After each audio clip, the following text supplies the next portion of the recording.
शांती। आज आहे 5 मार्च 2026 ची मुरली। महावाक्य आहे, गोड मुलांनो, बाबांना ज्ञानी तू आत्मा अर्थात ज्ञान स्वरूप मुलेच प्रिय आहे, म्हणून बाप समान मास्टर ज्ञानाचे सागर बना। प्रश्न आहे, कल्याणकारी युगामध्ये बाबा सर्व मुलांना कोणती आठवण करून देतात?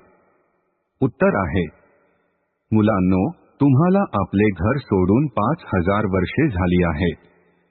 तुम्ही 5000 वर्षामध्ये 84 जन्म घेतले आहे। आता हा अंतिम जन्म आहे। वानप्रस्थ अवस्था आहे, त्यामुळे आता घरी जाण्याची तयारी करा। नंतर मग सुखधाम मध्ये याल। गृहस्थ व्यवहारामध्ये जरूर रहा, परंतु या अंतिम जन्मामध्ये पवित्र बनून बाबांची आठवण करा।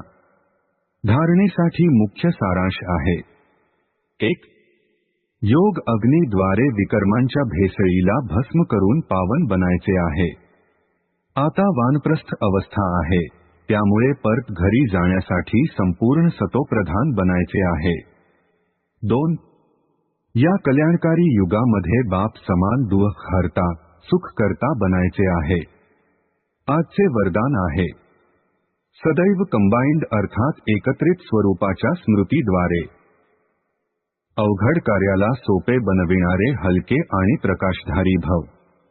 स्पष्टीकरण आहे, जी मुले निरंतर बाबांच्या आठवणीमध्ये राहतात ती सदैव बाबा सोबत असल्याचा अनुभव करतात। त्यांच्या समोर कोणतीही समस्या आली तरी ते स्वतःला एकत्रित असल्याचे अनुभव करतील, घाबरणार नाहीत। ही एकत्रित स्वरूपाची स्मृती कोणत्याही अवघड कार्याला सोपे बनवते। कधी कोणती मोठी गोष्ट समोर आली तरी आपले ओझे बाबांना देऊन स्वतः हलके आणि प्रकाशधारी बना। तेव्हाच फरिश्ता समान दिवसरात्र आनंदाने मनातल्या मनात नृत्य करत राहाल। स्लोगन आहे, कोणत्याही कारणाचे निवारण करून संतुष्ट राहणारे आणि संतुष्ट करणारेच संतुष्टमणी आहेत। ओम शांती।